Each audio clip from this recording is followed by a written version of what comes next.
有多少人会来？我其实不太确定，公布之后的隔一天报名就满了，但我不太确定那个演讲厅是不是一个50人的演讲厅可以给。对啊，那你今天演讲的主题是什么？这个主题吗？很笼统。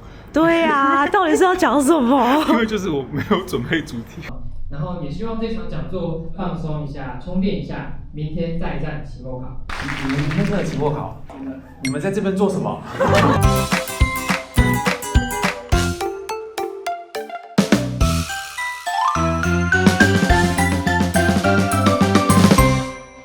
这次回到福大，想起来我以前在校成绩真的是还不错，有好几次都差点拿到书卷奖。然后其中最靠近的一次，我还记得是因为修了一个通识课，叫做电脑与医学还是什么的。但因为老师上课实在是太难，我几乎都听不懂，所以我期末报告整个乱写，最后就差点被当。然后修了这门课，就让我一直耿耿于怀，因为我就觉得，如果当时候我有Amazing Talker， 我就一定能够拿到全班第1名。Amazing Talker 是全台港最大的1对1线上英语家教平台，全球有超过1万名专业家教，超过100万名学生。而且 Amazing Talker 不只教英文，也有提供像是数学、国文这类的升学补习课程和大学或职场会用到的专业课程。比如说，我当年如果想要认真的学好怎么样写报告，我就可以去到 Amazing Talker 的平台首页，搜寻有哪一些教电脑应用的家教，点进去就可以看到家教的个人介绍、上课方式跟学生评价。如果不确定要找哪位老师，也可以用平台的 AI 智能推荐功能，输入想学的课程、学习目标，还有方便上课的时间，系统3秒钟就能帮你配对到适合的线上家教。那因为在 Amazing Talker 平台上课不会绑约，所以看你是要先体验1堂课，或是一次就先约好接下来的时段都可以。没上过线上课程的朋友，可以到资讯栏领取新用户专属的10美金课程兑换券。祝大家都能够找到适合自己的线上家教。Hello， 我是阿迪，欢迎回到福大耶！欢迎自己，欢迎自己。今年刚好是100岁，上次回来就是拍雪山，这次能够再访福大，要感谢九妹。因为我们上次拍雪山的时候，我就在影片里面讲说啊，如果福大刚好100年，然后呢可以邀请这个学长回来演讲一下，或者回来，你知道吗？然后呢，结果我就真的被他们联系了，好像是学生会，大概那支影片上线没多久之后就寄信给我，然后就说，可不可以安排一个演讲？然后我一开始是拒绝的，为什么？对，明明在人家影片里面讲说邀请我，然后还拒绝人家，没有原因是因为我今年实在是太忙了，我大部分时间都在国外拍摄。他们原本要的时间11月，我应该是在美国吧。然后，但是后来呢，他们就很积极，他们说我们可以调整时间，延后啊，我们可以搭配你啊。然后后来我想一想，好像可以回来再做一次那个系列是。阿迪的人气在2025年能够聚集到多少人呢？我们做过了台南版本，我们做过了台北只有来40个人的版本。我们今天就要来看一下阿迪是否还在年轻人之中 relevant， 这就是今天的企划。还不死心，你看。我们首先呢，先祝福大家100岁快乐。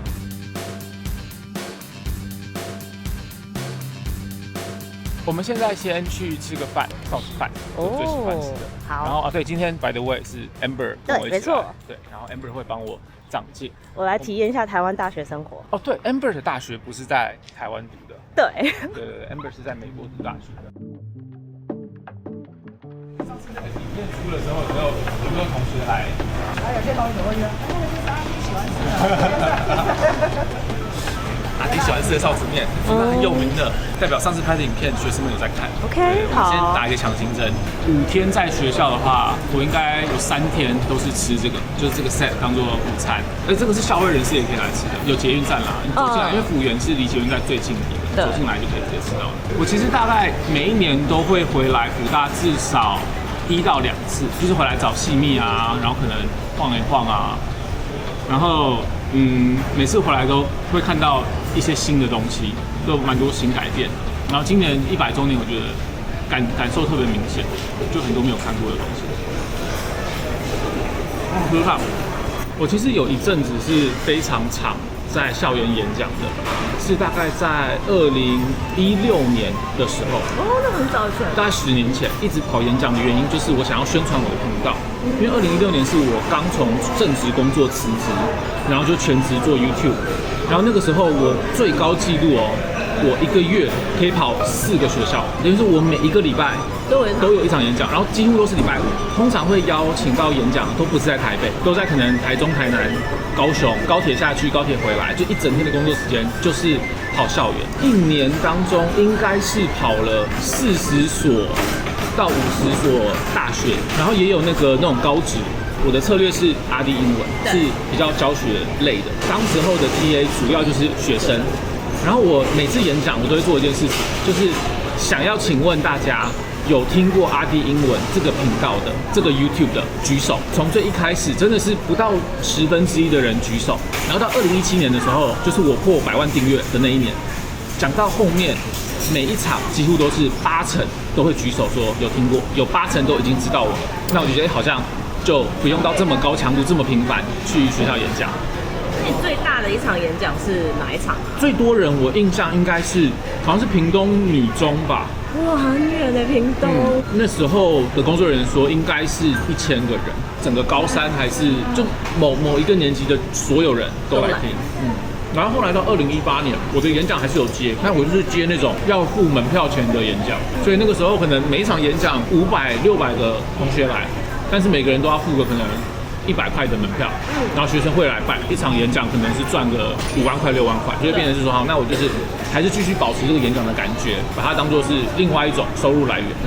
那你最近这几年演讲的没有啊，就没有2个嘛。第一个是好像大家都已经认识我了，所以我不用演讲去触及。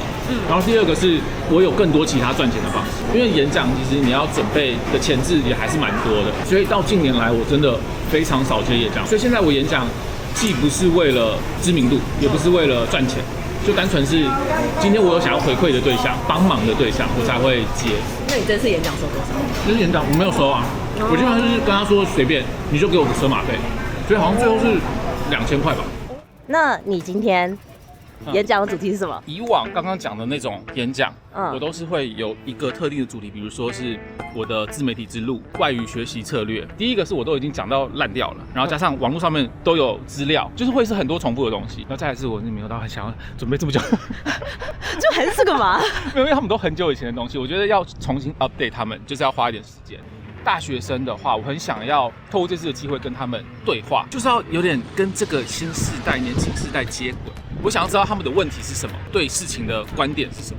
所以我这次演讲的内容就是请那个学生会先跟有报名的同学收集他们的问题，从里面挑出来10个我觉得我很有内容想要分享，当做演讲的主轴。你讲这么多，那你觉得有多少人会来？我其实不太确定，我有听学生会说活动的消息是公布在好像不知道什么系学会的网站，然后好像公布之后的隔1天报名就满了，但我不太确定那个演讲厅是不是一个50人想听的那个对啊，还是说，因为我确定不是中美堂，我知道是全满，但是我不知道多少人，就是他们就代表他们可能觉得我可以吸引来多少听众。待会我们就走进去看一下那个演讲厅多大，结果超小。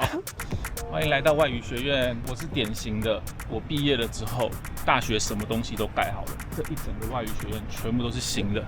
我在这里就读的时候呢，我们连厕所都是老旧的。我在大学就读的时候，这一整栋是不存在的。这样更扯，还没有辅大捷运站。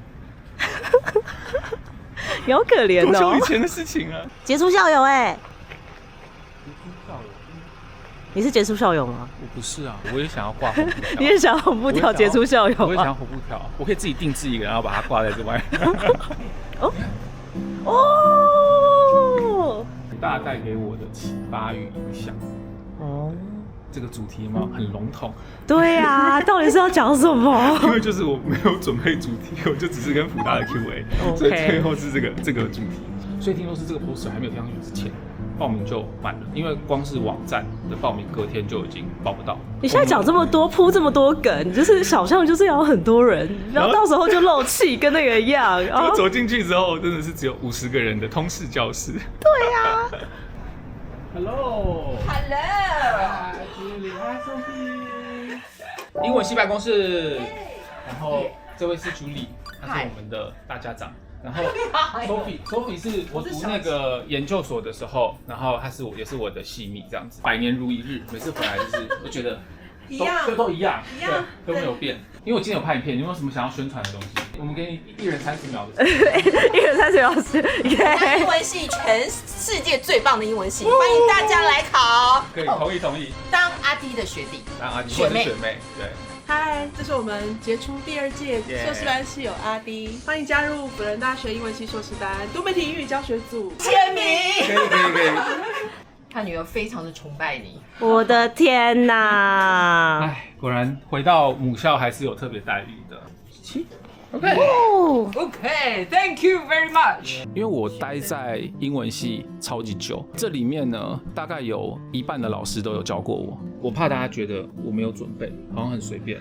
没有，我把问题都印出来，说我要讲的 pointer 是哪一些。OK， 漂亮的笔记。OK， 除了用心之外，笔记还漂亮。就是傻眼，我以前的教室现在也变太新了。哎，这什么时候更新的这个教室？你们来的时候就有长这样。哦，那可能是西班牙文教室啦，这边是讲西班牙文区，很漂亮哎。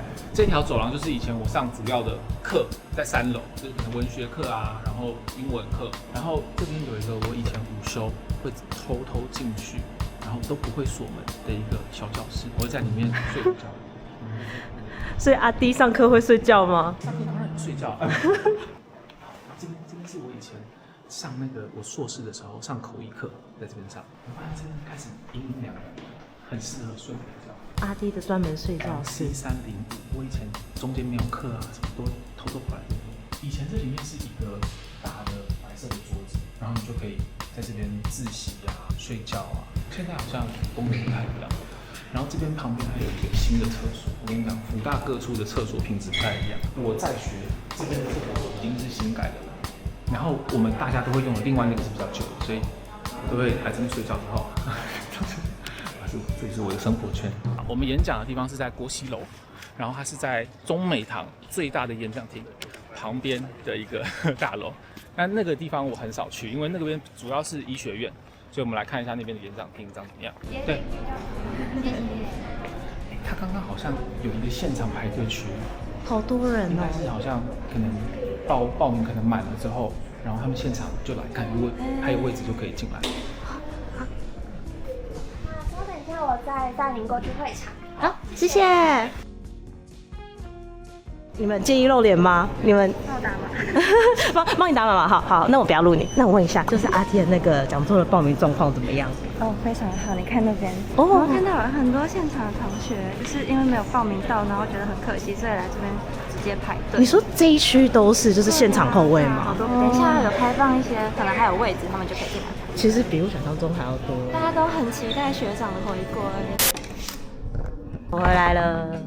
有现场等候区，真的、哦，我人超多的。看到，那人多人吗？对啊，现在有一整区就是他们现场可以在那边等，然后剩下其他我们看到在排队就是要进场的。这个演讲厅我们大概现在抓400。哦，400！哇！我们还有再加开椅子，只是设表单，然后表单大概在1个多小时左右就全部秒杀。真的不是人家唬烂的，对，真的没有唬烂。400个，很好，400个。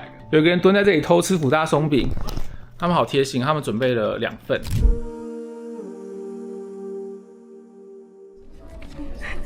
准备开始了。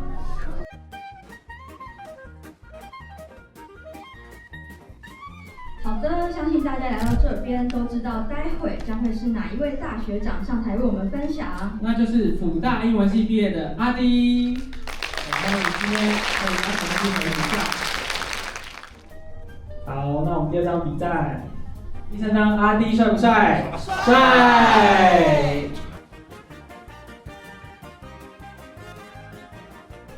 为我们分享他的一些人生经历，跟他在自媒体上面的经营状况，然后也希望这场讲座放松一下，充电一下，明天再战期末考。对，谢谢大家，谢谢。明天真的期末考，你们在这边做什么？大家好，我是阿滴 ，Hello， 非常开心可以回到母校看到大家。我在演讲之前都会先问一个问题，就是在来这一场演讲之前就有听过阿滴英文这个频道的同学们，可以帮我举手吗？我看一下，好，看一下哦，好，几乎是都有，几乎100%，好，谢谢。今天应该是2年吧，应该是2年没有演讲。那我们会以这个座谈会的形式，更多的跟现在的大学生去接轨，因为我们今天的这2位主持人 Ryan 跟 Iris， 我都可以生出他们了，然后跟我差快20岁，所以我很想要跟现在的年轻人接轨，然后了解你们现在的问题是什么，然后可能可以给你们一些我的想法这样子。但那我就很想问阿迪，假如说现在你有一个机会可以回到大学，你最想要对自己说什么？对自己一个忠告之类的。这一题是可以给现在还在读大学的各位最多帮助的一题。我想要讲的是时间复利的概念。我觉得人生在过了30岁之后，你跟同侪的差距会变得越来越明显。在我们都20几岁在大学的时候，其实没有那么明显，看不太出来。你今天怎么样过每一天？你非常努力的记忆过每一天，然后你的同学是就放飞自我的过每一天。其实你们过了1年2年，会看不太出来有什么差别。但是人生在过了30岁之后，有了时间的复利之后，那个差距会很明显。所以这些东西都是由你过去这10年的每一个小决定，不管是对的决定、错误的决定所累积而来的。今天我在讲的资产不一定是财富的资产，可能是心理上面的资产，或是能力上面的资产，可以累积起来的这个 interest。如果你可以在年轻的时候搞懂2件事情，你可以透过时间复利的力量呢，在之后回来看，你会觉得你过了非常有意义的一生。这2件事情，第一个就是你要知道你自己的身体是怎么运作的，然后第二个是你要知道这个世界是怎么运作的。此刻你在交往，交往，干嘛？有没有？不急眼神可以出去，你在交往，干嘛？好，那我今天的分享就到这边结束喽，谢谢大家。演讲完以后的心得，就是你印象最深刻的是什么？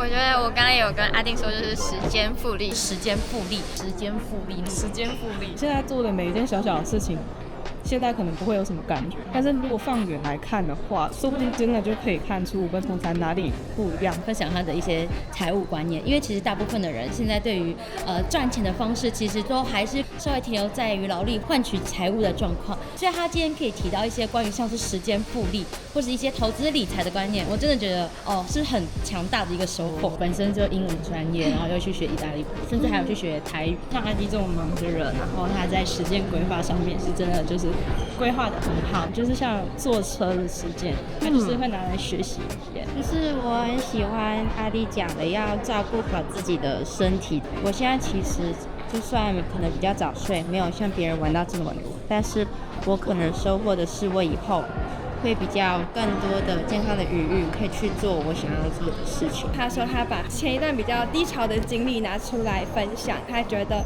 就是有很多人被他影响，可能人生有一些转变什么的。因为我是临床心理学系的，所以我就是对这个特别有感触。如果我有机会的话，我也可以帮助到很多人走出他的人生的难关嘛。阿迪本人真的好可爱哦！这个是你印象深刻的点吧？就是在他影片里面，我觉得他会比较像是那种比较学术的感觉嘛，但是他本人就给我感觉很亲民，包括像刚刚他就是让我们排队拍照的时候，他就让每个人都能够拍到，我觉得让人蛮感动的。对，我就说我有加会员哦，原来是有加会员的，赞赞。那你这边的感想呢？收获比较多的部分？其实我有做笔记。哇！因为我觉得他讲的话，上大学以来觉得最受用的吗？对，我认真很佩服阿迪，他真的很绝，因为我跟他完全相反，我很佩服他可以把那个整个时间啊什么规划的那么好。可能要当一个自律的人，像是因为他是超级大 J 人，其实我也是 J 人，我是那种作业一出来就马上先做好。如果要把人生好好规划，不管是经济、行程，就全部都规划好的话，这样我的人生可能就会比较顺利，就是有在我的控制范围内。就觉得阿迪奇分享到，比如说一些理财的观念，有一些对于人生啊，或者是身体的了解，这个世界是如何运转这件事情，我觉得是非常适合跟福大的这些弟弟妹妹们讲的。所以我觉得今天阿迪给我最大的收获是，不要一直想着一定要热爱这份工作。你上次为一件事情兴奋的时候是什么时候呢？也希望我们可以抓住那时候当初的兴奋，然后抓住那个火苗，再鼓励我可以去多方的尝试，而不是马上就已经把自己的人生定案了。应该比较没有年纪上的隔阂吧？完全没有。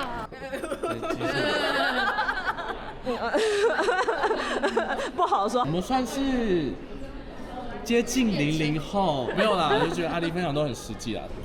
赞，印象那个见到偶像的感觉。没有，我觉得真的是很幸运，因为他并且也是出过社会，然后在这个历练中也是很有收获的，所以由他来跟我们讲，给年轻人启发，我真的觉得收获很大。他不讲，我甚至真的不知道他读书的时候没有钱。那我偷偷问你，你有想要跟阿弟讲什么话吗？希望你能够平安、健康、幸福，只要你能够快乐，我觉得对于粉丝还是原来你是好，我知道了，是妈妈粉。好的，谢谢你哦，谢谢。那我们演讲顺利结束了，我们刚刚那一个演讲厅。他是说后面再加上那些椅子，总共是容纳400人，但是因为好像有一个保留席的一排，后来就是那排没有用到，没有来，所以最后来的人数应该是380、390，然后最后面结束，大家其实反应蛮热烈的，就是 Q&A 的环节，大家问很多问题，最后来拍照，就是你知道我有点回想起我大概7、8年前在长跑校园的那种能量，校园演讲就是会有这种好像自己还很年轻的感觉。没有，我长相跟大家差很多啊。那这次非常开心，有这个机会可以在福大100岁的时候回去我的母校演讲，非常荣幸。然后希望今天所讲的内容对同学们有帮助。你觉得我可以塞得满中美堂吗？中美堂多少？中美堂可能应该是2、3千吧。2、3千，因为它就是那种大一新生，全部人都会聚集在，就是在 orientation 的时候。你可以下一次再跟那个学生会提看啊，你就知道了。不太确定下一次再办演讲会是什么时候，但是反正今天非常的开心。如果你是有来现场听的同学们，有什么回馈，但是你想让我知道的，也欢迎把它留在影片的留言区。好，那我们就下次影片见喽，拜拜。